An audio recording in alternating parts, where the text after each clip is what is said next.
vous allez? Ça va très bien. Ok, et le travail? Ça va aussi. Bon, nous sommes à vous pour vous poser certaines questions par rapport à un travail très génial que vous faites sur le terrain.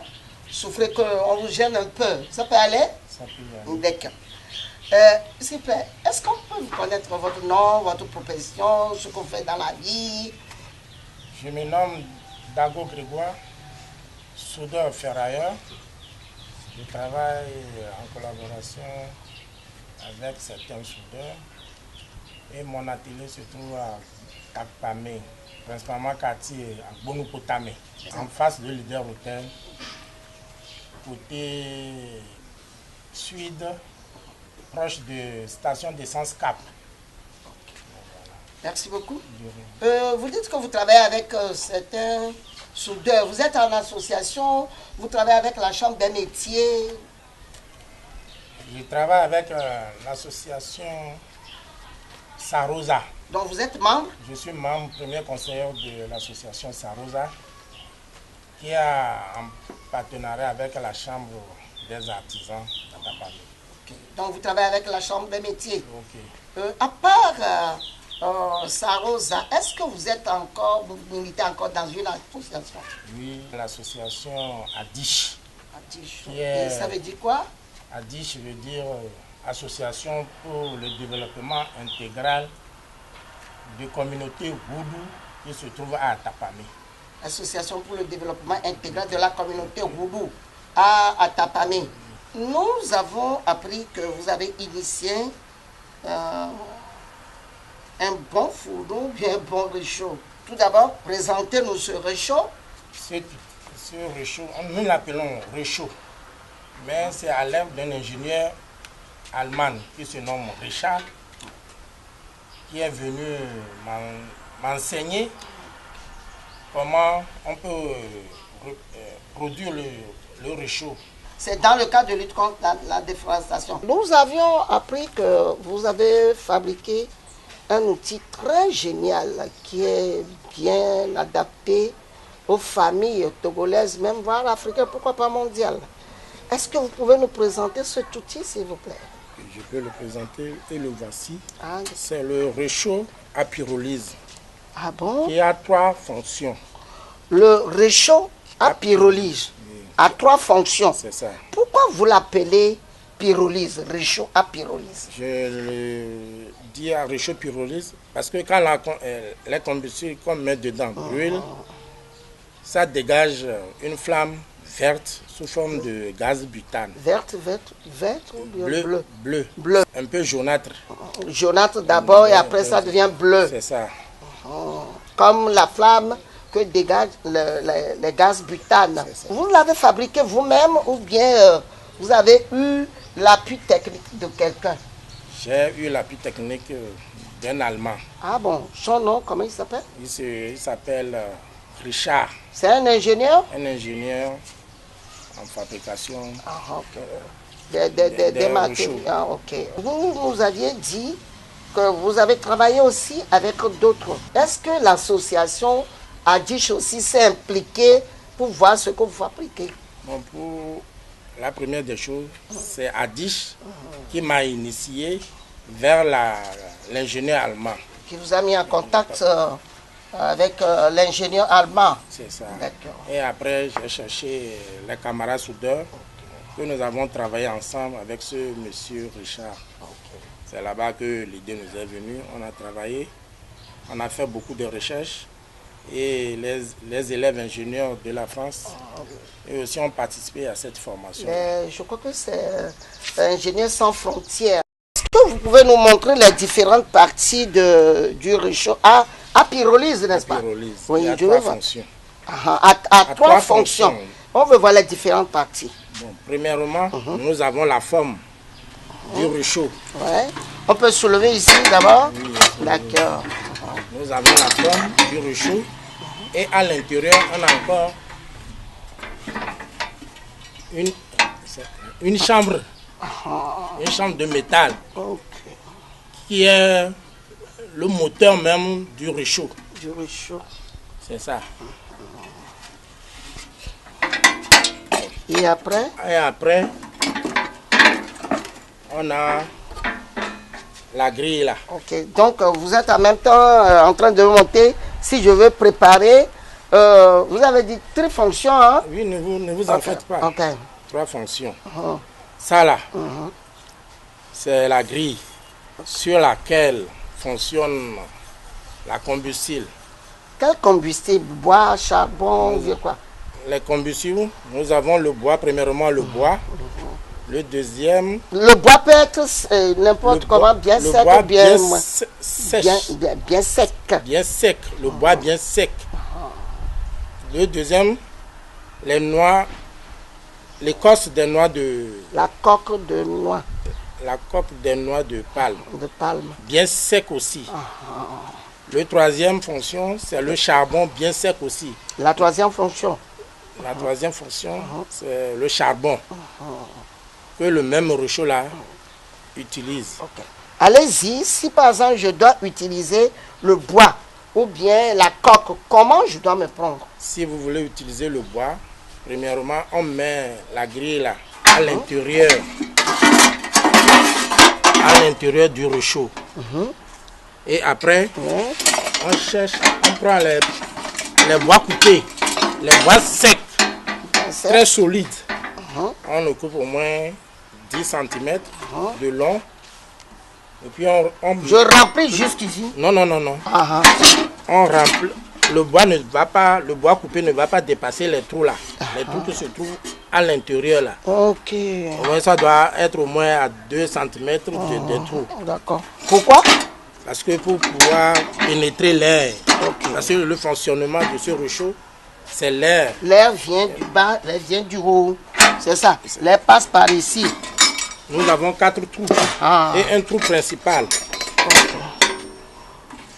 Le trou principal, c'est ici. C'est avec celui-ci là qu'on règle l'entrée de l'air et la sortie de l'air.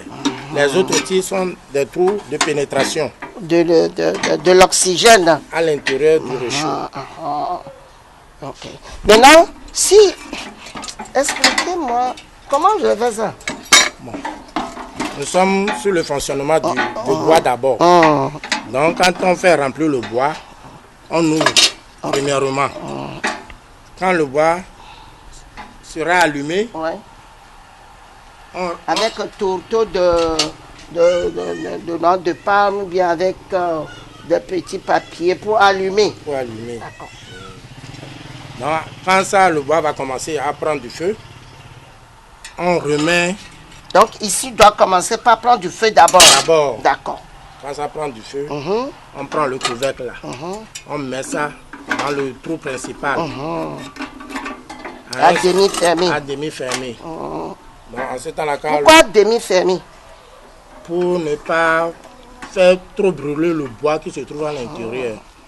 Donc quand tu vois l'allure de la flamme, si vous voulez régler, c'est ici qu'on règle. Ok. Si je veux diminuer pour que ça ne consume pas vite, c'est ça. Je fais rentrer plus. Ok, quand j'ouvre un peu, c'est ça, non? Ça. Si ça commence pas à brûler, avant, je fais comme ça, j'allume. Quand ça prend peu ici, je ferme à demi. C'est ça? C'est ça. Ok. Et quand on met le bois, ça prend feu, on prend ça là, le couvercle là. On remet ça à l'intérieur du Rochaud. Quand vous remettez à l'intérieur du Rochaud, l'air qui entre ici à l'intérieur, ça devient chaud et ça passe dans les trous là pour aller jouer. C'est-à-dire l'air rentre par ici, par les 4 côtés là, et ce qui passe par ici, ça rentre ici. C'est ça qui fait que la flamme tourne. Quand la flamme brûle, ça commence à tourner et ça change de couleur. Bon, le couleur là passe ici là pour chauffer le fond de la marmite. C'est pourquoi on l'appelle pyrolyse. Et avec celui-ci là, ça permet que quand l'intérieur est chaud et le couvercle là aussi est chaud, on ne peut pas enlever ça avec la main. On prend ça là, on la place comme ça pour le faire soulever. Si vous voulez remettre, c'est comme ça aussi. On refait la même action. Pour le long, ça aide à prendre la grille qui est à l'intérieur du réchaud. Ça fait sortir. Ça... Et quand ça brûle, la cendre, là, ça se dépose où? La cendre se dépose au fond. Au fond. Au fond de la chambre qui se trouve à l'intérieur. Première chambre. Ça se dépose là-bas. La cendre se dépose là-bas. Si c'est du bois, ça peut faire du charbon? Oui, si c'est du bois. Avant que ça ne fasse du charbon, il ne faut pas laisser le bois tout se fondre. En cendre. En cendre. Il ne faut pas laisser le bois tout en cendre. Lorsque la flamme va s'éteindre, quand j'ai fini de préparer, et la flamme s'éteint immédiatement, on renverse. Tu prends ça là, tu le soulèves avec le. Tu renverses. Et mais on recouvre ça avec du sable. Du sable. Si vous n'avez pas de sable, vous mettez ça dans un casserole et vous refermez. Dans un récipient que je peux couvrir pour être utilisé encore après. Et avec le sable, c'est plus mieux. D'accord. Avec le sable, c'est plus mieux. On a directement le charbon qu'on peut encore réutiliser dans la troisième. Maintenant, la deuxième fonction, là. Bon. C'est le même fonctionnement aussi pour la noix de coque. Tout, c'est le même fonctionnement. C'est ça. Ok. Bon, mais si on voulait mettre la coque là, on le met encore sur la grille, à l'intérieur. À l'intérieur du réchaud. Et puis on met les coques dessus. On écarte un peu l'intérieur de la coque qui est dans le fond. Le fond. On écarte ça. Et puis on met du pélébé ou bien des petits bois pour que ça puisse prendre du feu. Et après tout ça. Et après tout, on replace encore ce couvercle là. On le met à l'intérieur. Quand les noix commencent à brûler, on referme le trou là. Alors merci Monsieur Grégoire. On continue avec les fonctions et les parties et le rôle qu'il joue dans notre réchaud à pyrolyse. Ça peut aller? Ça peut aller. D'accord. Je n'ai pas bien compris l'aspect, le rôle que jouent les 4 trous là et comment ça doit fonctionner. Nous avons 4 trous autour du réchaud. Ces 4 trous, c'est pour faire quoi? Les 4 trous permettent à l'air fraîche, l'air humide de pénétrer. L'oxygène de pénétrer à l'intérieur du réchaud. Ok. Bon. Pour faire brûler le bois ou bien la coque qui est ici. C'est ça, non? Oui. Que je dépose ici. C'est ça. Ok. Quand ça va commencer à brûler. Tout d'abord, quand je mets la coque ici, ou bien le bois ici, dans quelle position surtout il y a un trou qui est ouvert là? C'est le trou principal. Le trou là reste ouvert comme ça. Donc j'enlève la fermeture, je dépose. Ok. Et quand la chose commence à brûler, et vous savez que ça a commencé à fonctionner. Le bois ou bien la coque. On prit feu. On prit feu. Ok. On referme. On referme ici. Donc, attendez, je dépose ceci d'abord. Vous m'avez dit de déposer ceci, non? On dépose le couvercle. Le couvercle qui permet à faire le pyro. La flamme bleue là. C'est ça. Et après, quand ça a bien pris, on referme. Si c'est pour le combustible, hein, c'est ça. Pour noix de coque et le bois. Ok. Et l'air va passer par pour aller à... On a les 3 tours. Les 4 tours, ça revient les 4 tours. J'ai déjà fermé ici. Vous avez fermé ici, il y a encore la pénétration de à côté. À côté. Oui. À côté. Donc c'est là. Qui monte. Ok. Ici aussi, l'air monte ici. Et va. Ici aussi. Ça monte et ça descend. Bon, on appelle ça les trous secondaires de l'air. Les trous secondaires qui permettent à l'air, à l'oxygène, de garder toujours le feu toujours brûlant. C'est ça. D'accord. J'ai expliqué les 2 fonctionnements de bois et de noix de... Ok. Maintenant, j'ai fini. Je vais mettre en pratique ce que vous m'avez dit. Hein? Ok. Ça là, on peut faire sortir. Parce que avec la pression sur les chaud, c'est ça, non? C'est ça. Quand c'est chaud, la main ne peut pas tenir ça.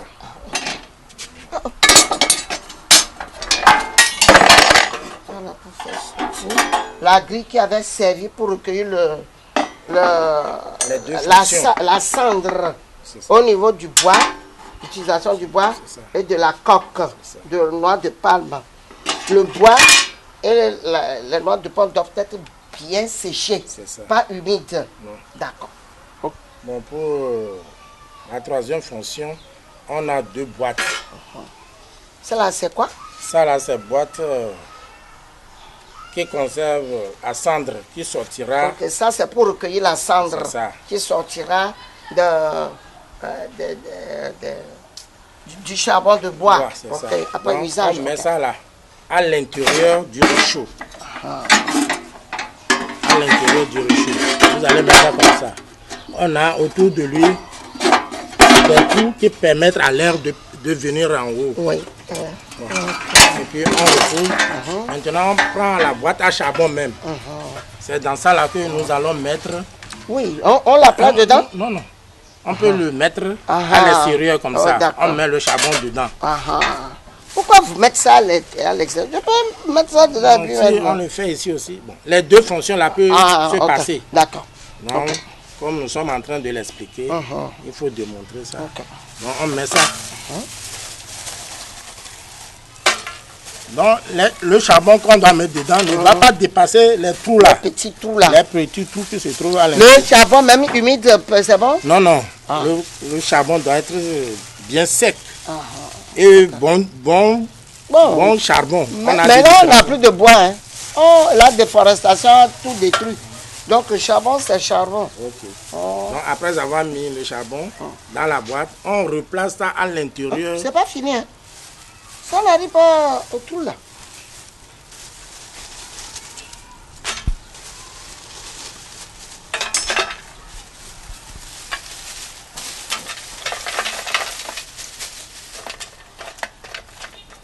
Après avoir rempli la boîte à charbon, je le remets à l'intérieur du réchaud. Je peux aussi la remplir ici, n'est-ce pas? Oui. Je peux remplir avec le charbon ici. Et tout est possible. Oh, bon, d'accord. Et après, on met le touteau à l'intérieur du charbon.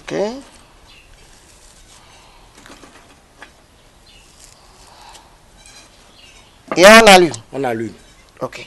Là, je peux ajouter des petits bois pour que, même si je n'en ai pas, ça ne fait rien. Je mets seulement le touteau et puis j'allume. Au cas où je n'ai pas de touteau, j'ai de petits bois avec un tout petit peu de pétrole. J'ajoute un peu et puis j'allume. Et je laisse le charbon de bois prendre feu. C'est ça, non? D'accord.